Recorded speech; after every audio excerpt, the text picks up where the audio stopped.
আসসালামু আলাইকুম। দেখতে দেখতে রমজান বেশ কয়েকটাই হয়ে গেল। রমজানের ইফতারের জন্য আমরা অনেক রকম কিছু বানিয়ে থাকি। আজ আমি যেভাবে ডিম চপ বানাই সেই পদ্ধতিটাই শেয়ার করব।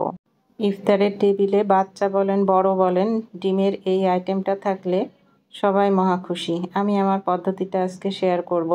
এই জন্য লাগবে কাঁচামরিচ, ধনিয়া পাতা, পেঁয়াজ বেরেস্তা এবং কাঁচা পেঁয়াজ। সেই সাথে লাগবে আলু।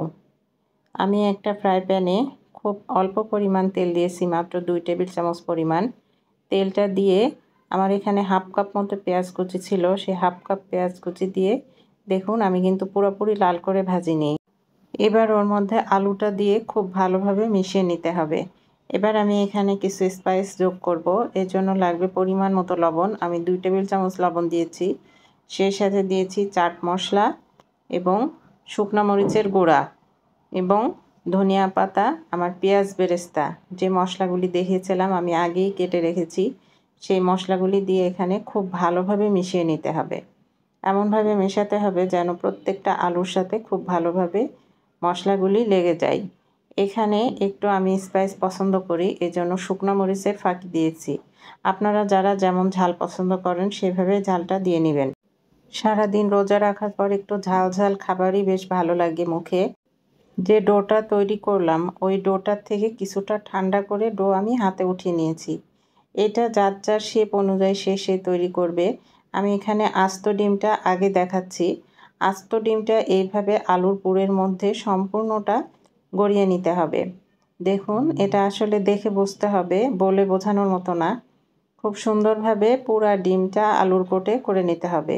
এবং এখানে একটি ডিম আমি খুব ভালোভাবে লবণ দিয়ে হালকা মেল্ট করে নিয়েছি। সেই সাথে লাগবে বেডক্রাম। প্রথমে ডিমে চুবিয়ে তারপরে বেডক্রামে পুরো ডিমটা খুব সুন্দরভাবে গড়িয়ে নিতে হবে। এই কাজটা আপনারা 2 বারও করতে পারেন, তাহলে আরও বেশি ক্রিস্পি আসবে। তৈরি হয়ে গেল আমার মজাদার ডিম কাটলেট। এবার আমি যে ডিমগুলি ছোট করে কেটে রেখেছিলাম সেই ডিমগুলি বেসনে গুলিয়ে ভাজার জন্য ছোট ছোট করে তৈরি করে নেব। এটা হচ্ছে ডিম চপ। একটা ডিম চপ এবং একটি ডিম কাটলেট, দুইটি দুই ধরনের, 2 রকম টেস্ট বয়ে আনে। দেখতে একই রকম, একই পদ্ধতিতে তৈরি করবেন, কিন্তু 2টি খাবার 2 রকম স্বাদের। একই আয়োজনে 2 রকম খাবার যদি 2 রকম স্বাদে পাওয়া যায় তাহলে মন্দ কি বলেন? খাবারটা আসলেই খুবই মজা। আমি একটি ডিম কাটলেট আপনাদের ভেজে তৈরি করে দেখিয়েছি, দেখুন শুধু ভাজার পালা।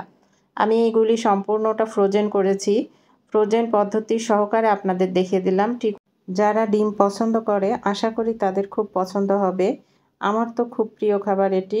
আশা করি আপনাদেরও ভালো লাগবে। ভালো লাগলে লাইক, কমেন্ট, শেয়ার দিয়ে পাশে থাকবেন। আল্লাহ হাফেজ।